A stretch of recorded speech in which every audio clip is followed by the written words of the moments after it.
Hello guys, welcome to my YouTube channel. അപ്പോൾ കുറച്ചധികം ദിവസമായി നമ്മൾ വീഡിയോസ് ഒക്കെ ഇട്ടിട്ട് അതിന്റെ റീസൺ റിവീൽ ചെയ്യാനാണ് ഇന്ന് ഞാൻ വന്നിരിക്കുന്നത്. നമ്മളെല്ലാവരും ഒരുമിച്ചായിരുന്നു maths improvement plus two say or improvement എക്സാമിന് പ്രിപ്പയർ ചെയ്തത്. അതിന്റെ പേപ്പർ ഡിസ്കഷനും ആൻസർ കീയും അതേപോലെ ഞാൻ എഴുതി പഠിച്ച പേപ്പറും അതിന്റെ ടിപ്സും ഒക്കെ നിങ്ങൾക്ക് പറഞ്ഞു തന്നിട്ടുണ്ടായിരുന്നു. ബട്ട് അതിൽ നമുക്കൊരു മിസ്റ്റേക്ക് പറ്റിയിരിക്കുകയാണ്.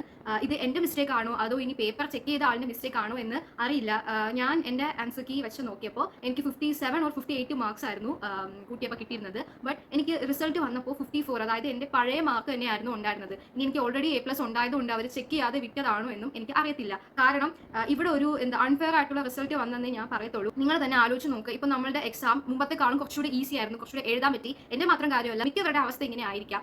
അപ്പോൾ നമ്മൾ എന്തായാലും കൂട്ടി നോക്കൂ. ആൻസർക്ക് നമുക്ക് നോക്കിയിട്ടുണ്ടെങ്കിൽ 1 മാർക്ക് കുറവോ അല്ലെങ്കിൽ 2 മാർക്ക് കുറവോ അല്ലെങ്കിൽ കൂടുതലോ എങ്ങനെയെങ്കിലും ഒരു ചേഞ്ച് ഞാൻ പ്രതീക്ഷിച്ചായിരുന്നു. ബട്ട് ഇവിടെ ഒരു ചേഞ്ചും ഇല്ല. എന്ത് അൺഫെയർ ആയിട്ടുള്ള ഒരു വാല്യുവേഷൻ ആണെന്നും എനിക്ക് അറിയത്തില്ല. ആൻഡ് ഇതിൽ ഒരുപാട് ഡിസപ്പോയിന്റഡ് ആയിരുന്നു ഞാൻ. അതുകൊണ്ടായിരുന്നു എൻ്റെ റിസൾട്ട് ഞാൻ റിവീൽ ചെയ്യാതിരുന്നത്. നിങ്ങളുടെ മുമ്പിൽ എനിക്ക് ലൈവ് ആയിട്ട് റിസൾട്ട് കാണിക്കണം എന്നുണ്ടായിരുന്നു. ഞാൻ വീഡിയോസ് ഒക്കെ എടുത്തു വെച്ചായിരുന്നു. ബട്ട് ഞാൻ ഷോക്ക് ആയിപ്പോയി. എന്തുകൊണ്ട് ഈ റിസൾട്ട് ഇത്രയും കുറഞ്ഞു പോയി, അല്ലെങ്കിൽ നമ്മുടെ ഒരു എഫേർട്ടിന് ബലം ഉണ്ടായില്ല എന്ന് എനിക്ക് അറിയത്തില്ല. സോ ആ ഒറ്റ കാരണം കൊണ്ടാണ് നിങ്ങളോട് എനിക്കിത് ഷെയർ ചെയ്യാൻ പറ്റാതിരുന്നത്. നിങ്ങളുടെയൊക്കെ റിസൾട്ട് എങ്ങനെയായിരുന്നു എന്ന് കമന്റ് ചെയ്യാൻ